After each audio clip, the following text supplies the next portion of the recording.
Bonjour à toutes et à tous et bienvenue sur Radio CSERT, votre rendez-vous quotidien avec l'actualité de la cybersécurité.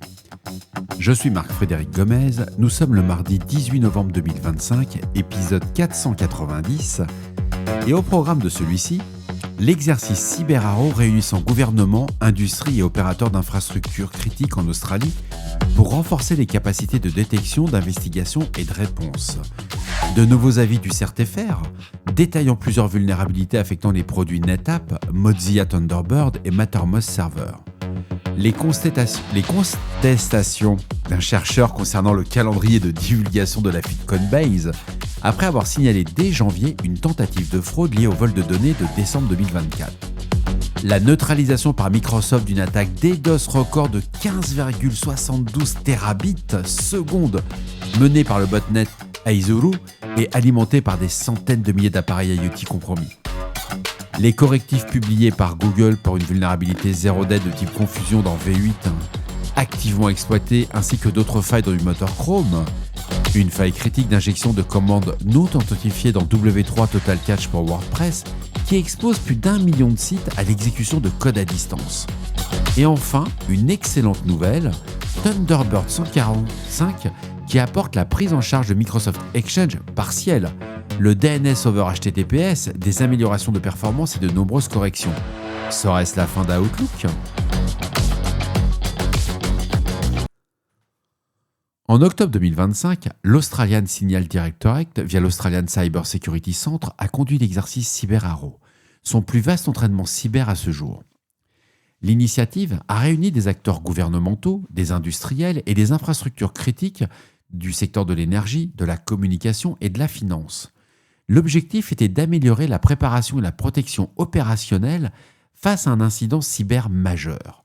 L'exercice entièrement pratique a permis de tester la détection, la réponse et les capacités d'investigation, incluant des analyses forensiques et des procédures de réponse à incidents. Les participants ont évalué leur plan de sécurité et identifié les points nécessitant un renforcement. La direction de la CSC a souligné que la coordination entre industrie et gouvernement constitue un élément essentiel pour renforcer les mécanismes collectifs de réponse et limiter les impacts d'un incident national d'ampleur. C'est une excellente nouvelle. Les Australiens seraient presque en avance sur nous. Mais en France, nous avons des exercices comme Rempart qui le font déjà.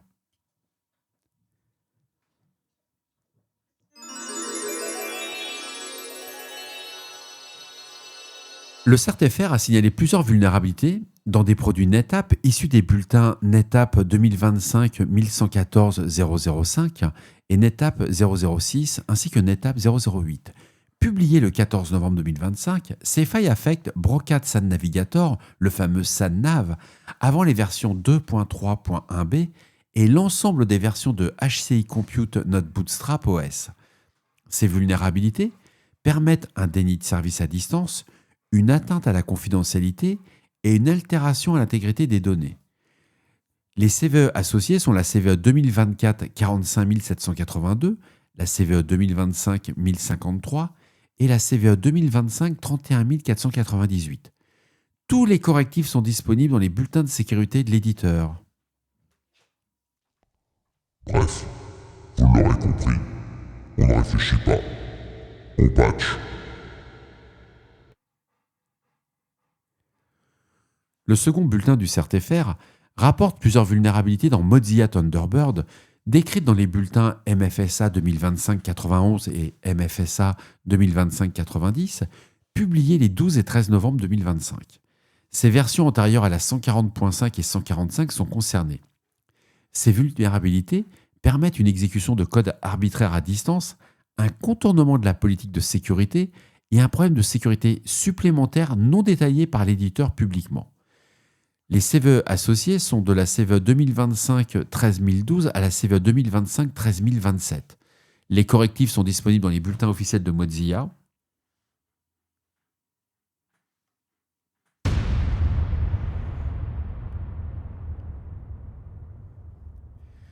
Et enfin, sur des bulletins du CERT-FR, il y a plusieurs vulnérabilités dans Mattermost Server. C'est documenté, il y a des bulletins qui sont sortis. Ces vulnérabilités vont entraîner un problème de sécurité non précisé par l'éditeur. Ça devient une habitude chez Mattermost. et les correctifs correspondants sont fournis dans les bulletins officiels de Mattermost. Alors les versions affectées, c'est toutes les branches 10.11 avant la 10.11.7, la branche 10.12 avant la 10.12.3 et la branche 11.0 avant la 11.0.5.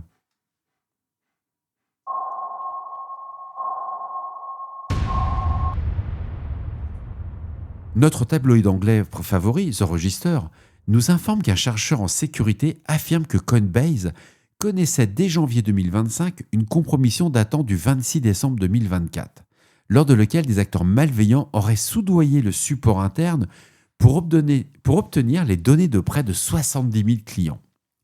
Le chercheur, Jonathan Clark, rapporte avoir été ciblé le 7 janvier par une tentative de fraude utilisant des informations personnelles détaillées, incluant son numéro de sécurité sociale, la solde en crypto-monnaie qu'il avait sur ses comptes et tous ses historiques.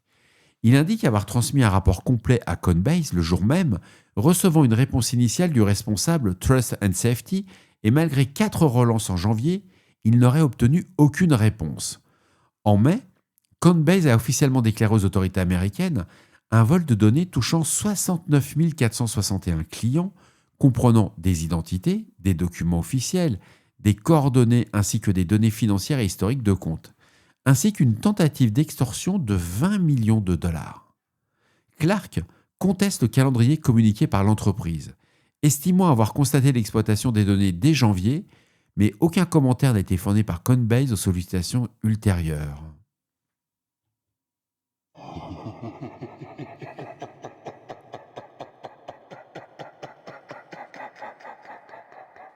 Microsoft a annoncé avoir détecté et neutralisé automatiquement une attaque DDoS atteignant 15,72 terabits et plus de 3,64 milliards de paquets par seconde. Visant une adresse IP publique en Australie, l'attaque la plus volumétrique jamais observée dans le cloud provient du botnet Aizuru, une variante du Turbo Mirai reposant sur près de 500 000 adresses IP sources compromises. C'est 500 000 adresses IP sources et près de 300 000 équipements compromis, principalement des routeurs, des caméras de sécurité et des enregistreurs DVR.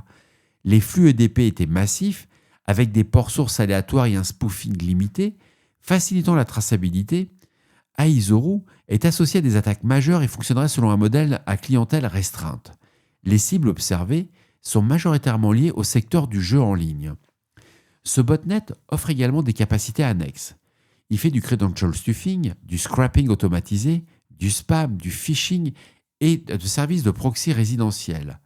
La société NetScout décrit un autre botnet, Turbo Mirai 1111 ou RapperBot, impliqué dans environ 3600 attaques entre février et août 2025, dont les serveurs C2 utilisent le TLD point libre d'OpenNIC. Bien que démantelés, ces appareils compromis restent vulnérables à de futures compromissions.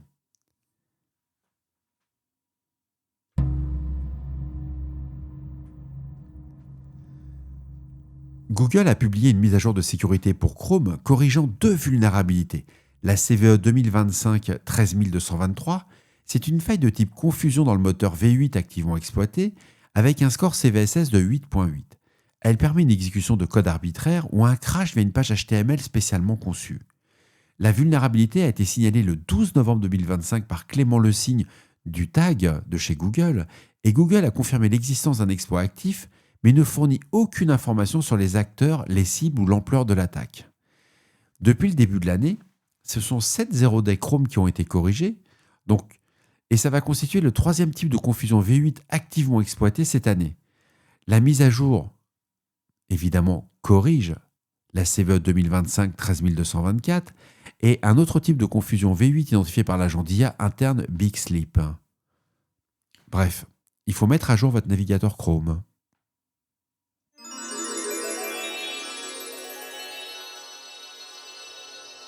Une vulnérabilité critique affecte le plugin WordPress W3 Total Cache, exposant plus d'1 million de sites à une exécution de code à distance. Cette faille, identifiée sous la CVE 2025 9501, avec un score CVSS de 9, elle réside dans la fonction interne Parse Dynamic Mfunc. Elle permet à un attaquant non identifié d'injecter des commandes via un simple commentaire publié sur un article accessible au public. Le code malveillant est ensuite exécuté avec les permissions complètes du site, donnant un contrôle total sur l'installation du WordPress. Et les versions antérieures à la 2.8.13 sont vulnérables. La méthode d'attaque, elle consiste à poster un commentaire qui contient du PHP immédiatement interprété par le serveur. C'est redoutable. La divulgation publique du 27 octobre 2025 a offert plusieurs semaines de visibilité sur des systèmes non corrigés, et l'impact inclut du vol de données, de l'installation de malware, de la défiguration et de la redirection de la création de portes dérobées persistantes. Le correctif est disponible depuis la version 2.8.13.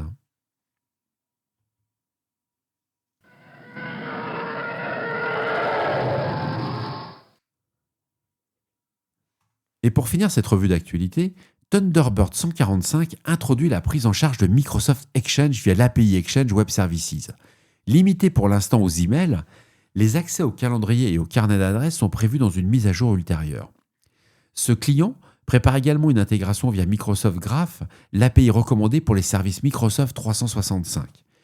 La version étend les capacités déjà introduites dans la version 141, incluant une synchronisation active des messages, notifications, recherche basique, gestion des dossiers et des indicateurs de pièces jointes ou d'autoconfiguration améliorés via Account Hub, ainsi que des optimisations de performance et de fiabilité.